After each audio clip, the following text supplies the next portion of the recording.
A lot has happened in the past few hours of MMA YouTube, to say the least. We got a Brendan Allen Smudge Fest win. We got the Guru podcast as well, and just so many underdog wins on UFC Vancouver. So I gotta get you guys a video just detailing my early thoughts on all of it. So Brendan Allen goes off script, guys. He finishes Reinier de Ridder by TKO, retirement on the stool. Reinier de Ridder with yet another gas-out performance in his career. That is a horrible, horrible look. I know it's a possibility at these heavier weight classes. It's middleweight. Reinier de Ridder sort of got checked on his aerobic system. That's an aerobic system fraud check right there from Brendan Allen. It was very impressive. It's easy to doubt Brendan Allen. He makes it so easy to want to fade him in every performance, so it is what it is for a pick. RDR landed like 9 significant strikes in the whole bout. I don't know why he thought just perma-grappling would ever be a good idea into a guy like Brendan Allen, who that is his best strength. He wants it on the ground. He'll let you manhandle him. If it means he can come back with his own submissions, his own damage, that is Brendan Allen's game. And there's been so much proof of that through his entire career. So I know RDR's claiming he went into the fight with a broken hand, actually, and had to deal with norovirus in camp, claims he was sick as well. That could all be true. I'm not taking that away from Reinier de Ridder, but the fight IQ on display made me sick to my core, guys. But guys, Brendan Allen is so full of spite that he doesn't even need a training camp for Reinier de Ridder. Okay, he can come in on, I believe it was 2 weeks notice, 3 weeks notice for this performance. Got the call from the matchmakers to come save this Canada card. It was going to be Mike Mallet versus Kevin Holland if this fight fell through. So you know they paid these guys a ton of money. Maybe Reinier de Ridder let the matchmakers know, hey, I'm sick in camp. This is looking a little dicey. Maybe they even paid him a bunch of money as well, filled his pockets. So first, Reinier finally runs into somebody he can't just out-goofy. That became apparent right from the get-go.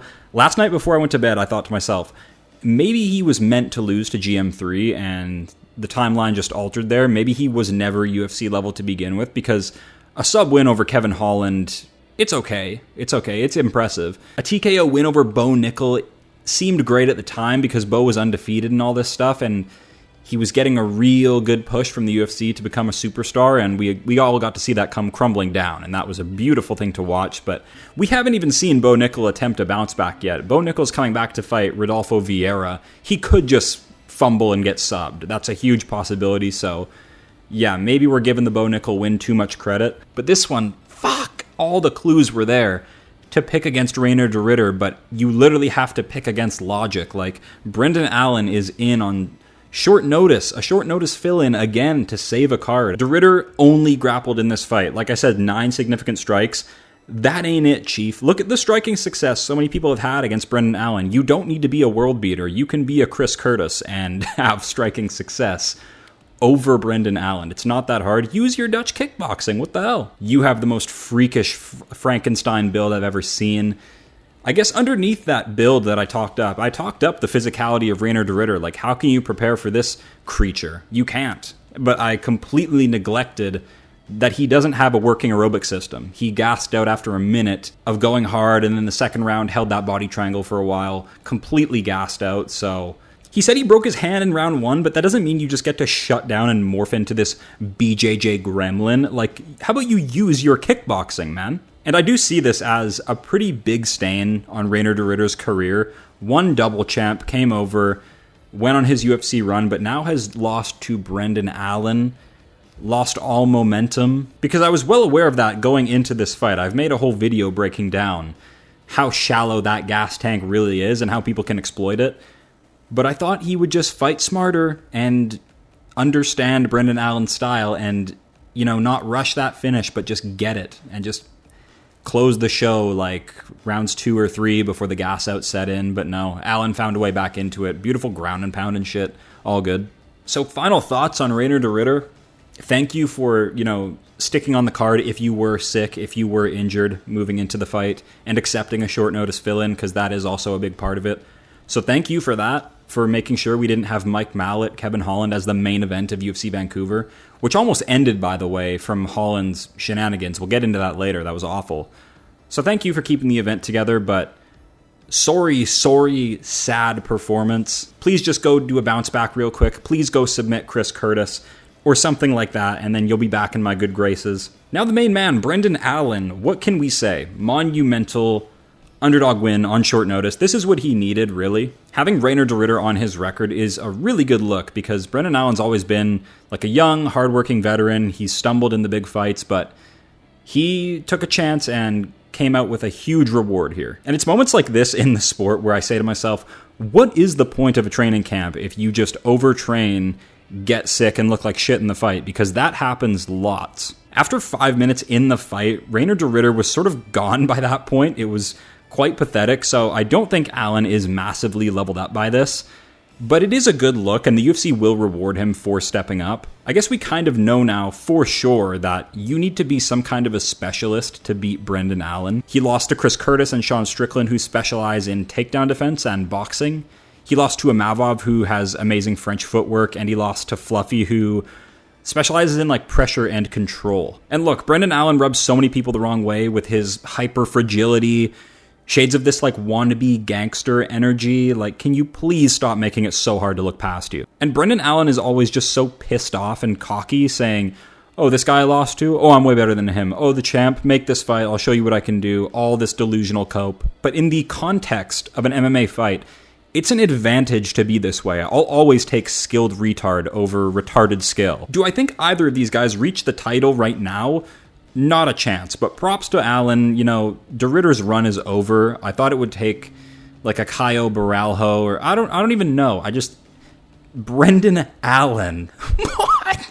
And of course, in hindsight, right, like so many red flags from RDR, like going life or death with near retirement Whitaker and the GM3 fight. Fluffy was going to do him worse than this. I swear Fluffy is just better Brendan Allen. Like, I said in the breakdowns, like, I think de Ridder really dodged a bullet here getting Brendan Allen and not Fluffy, who his pace is just so much more incredible. His pace is unbelievable. He doesn't get tired, goes, sub attempts damage.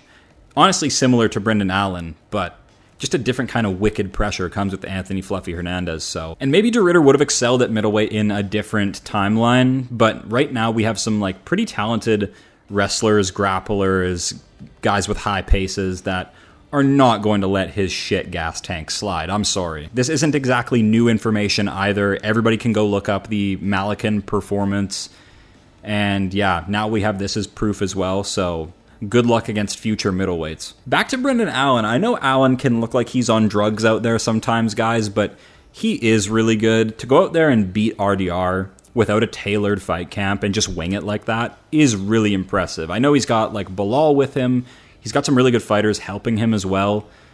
He does a lot of Killcliff training. I think Killcliff was actually maybe over with de Ridder for this camp. But anyways, it honestly made me a proper fan of Brendan Allen. I was always a fan, but now I'm properly invested in what he can do. Like a possible DDP matchup, all this stuff. You could book him against a Strickland rematch. The build-up would go pretty nuts. We called the Jourdain KO, the Mike Mallet win, Fiorot's bounce back, and we got some prelim baddies. So come on, guys, I get the big ones, all right? Not the big flashy main events, but you know the ones the hardcores care about. You know, the guys on the come up, going through the journey. Those are the guys that I get right. You know, the important ones. Charles Jourdain is the Canadian superstar that we need to push.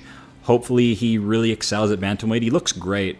Great physicality and just kill shot specialist. Great front choke series, so it's going to be good for him. And he's got his brother now in the UFC. That's great motivation. Any good video? Question mark. Mike Mallet is very good as well. He just doesn't sell outside of Canada, I'm afraid. He's very polite and well-spoken and can never put a foot wrong, but like that's why he's not going to resonate with many fans, right? This ain't the GSP era anymore, guys. Politeness ain't going to really take Mallet too far. Maybe if he like gets on a pay-per-view and starches someone properly, then he'll kind of go mainstream. But he's ranked in the top 15 of welterweight. It's all killers, but you know Mallet could take out a few contenders. He's very, very technical. He's got a deep bag of tools. He's a crafty guy. Sad to see Jazz DeVicious lose, of course. She's got great energy when she's winning. She protested the stoppage and she got pretty ass mad. Oh well. Kind of had that feeling that she's hit her ceiling. Oh well, her run was great. She had some good finishes. She did well in some Canadian cards, but man on hit her with kind of like a nothing punch, and it still switched her legs off quite badly. Not a good look. I feel like Jazz is a bit of an overperformer, and man on Fiora has sort of under-delivered in the UFC. And how about Drew Dober, man? After the last few brutal KOs he's suffered, durability was really in question here. And I know Kyle Prepolek is a sort of out of shape, out of prime Canadian unk out there, but still, he's technical. He has a good southpaw striking style. This was risky for Dober, and there was a weird low blow controversy in there, but it doesn't matter. Dober comes out and just smashes him to bits, and I believe the third round.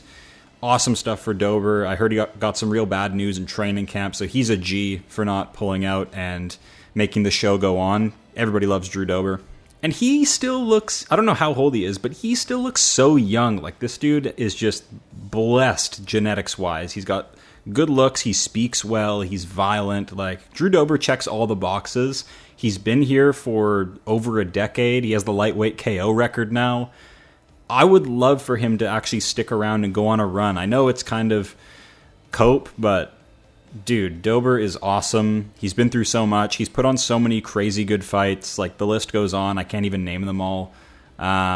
Incredible stuff. So Dober, second run to the rankings, I would like to see. We've seen crazier stuff go down. I mean, we literally got a guy named Rat Garbage and John Pork in 2025. So crazier stuff has happened this year. Let's see Drew Dober finally crack those rankings, man. Cheeto robbed, but his time as a contender is kind of over anyway. Really got by on his finishing abilities, thought he could hurt Eamon, who is hurtable. So he shouldn't climb much higher. O'Malley gets an easy road back, obviously. Don't think Eamon has what it takes to really, like, properly crack top 5, but we'll see. We'll see. I'm tired of him getting by on, like, skill and technique after being dropped. It's just a horrible visual. Like, he's a great fighter, but, like, that shit don't sell. Like, fuck. Arichi Lung caught a body. Why couldn't he do Rosas Jr. like that? That was nasty work. Earthworm Jim, Yushri Belguri. He's kind of a problem out there. Poeton's boy. Keep an eye on his career as well. The Guru podcast was massive. No Schmitty or Guru Shuffle, but that stream was pretty sweet. I was trying to edit videos while I listened to it, and I could feel the brain cells just slowly expiring. 10 out of 10 stream. Would recommend you go watch it. But big respect to those guys doing their thing, man. Leading the banner for us casuals. Big respect to Bedtime for the shout out. MMA YouTube is very chaotic and retarded at times, especially live chats. So maybe you avoid those. But yeah, shout out to all the fans who love the sport. The guys that make the reactions. Make it fun and don't take this thing too seriously.